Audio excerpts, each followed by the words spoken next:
new steering link. One was visibly loose. It was this one here. And there are 3 separate components. It's this one here with threads on the end.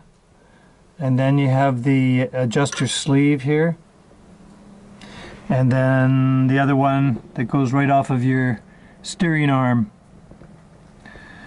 It's a little bit shorter. They're different numbers. And these are Moog. Can't think of the numbers offhand, but so I just decided to go with replace the whole thing. This sleeve was 30 bucks. I haven't tightened it up yet. So it was 67 per ball joint, and then the sleeve 158 or something like that, rings a bell. So it's good new. I figure for an extra 30 bucks, just get the connector sleeve there. It's got nice fresh threads, and I've never seized up all the threads. Same thing on the end of the ball joint.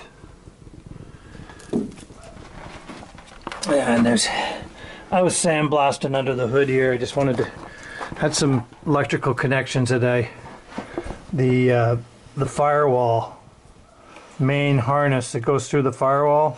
It's so hard to get in there to clean them. I just zapped it with the blaster really quick, so I made sure that I had all those spade connectors nice and raw and fresh and new.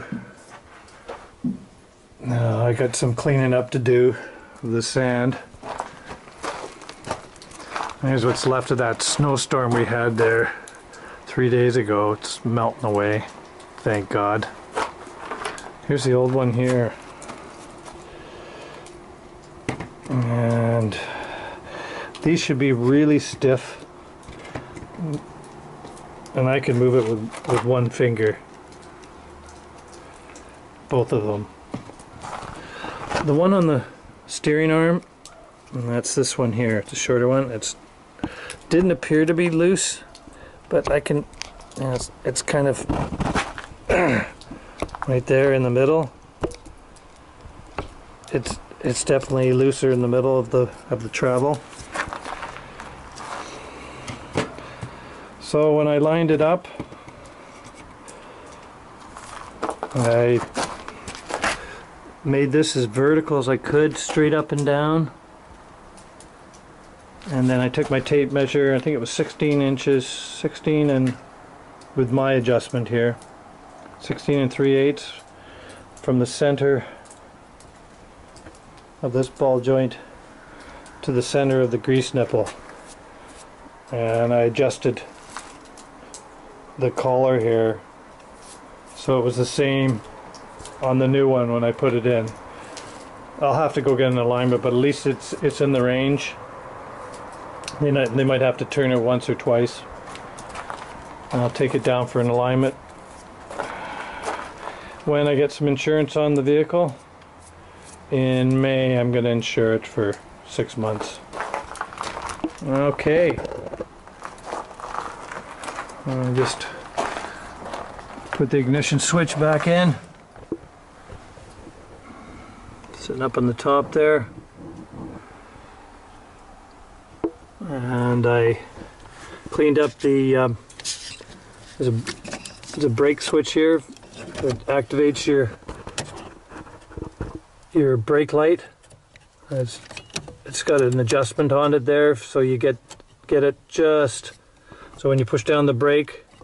I don't know if it's showing up there with this light.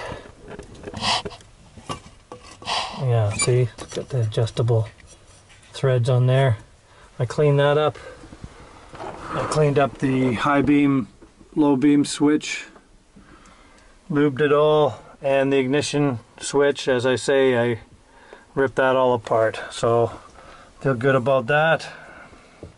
As soon as it's all apart, get everything all cleaned up and lubed up, ready to be reassembled.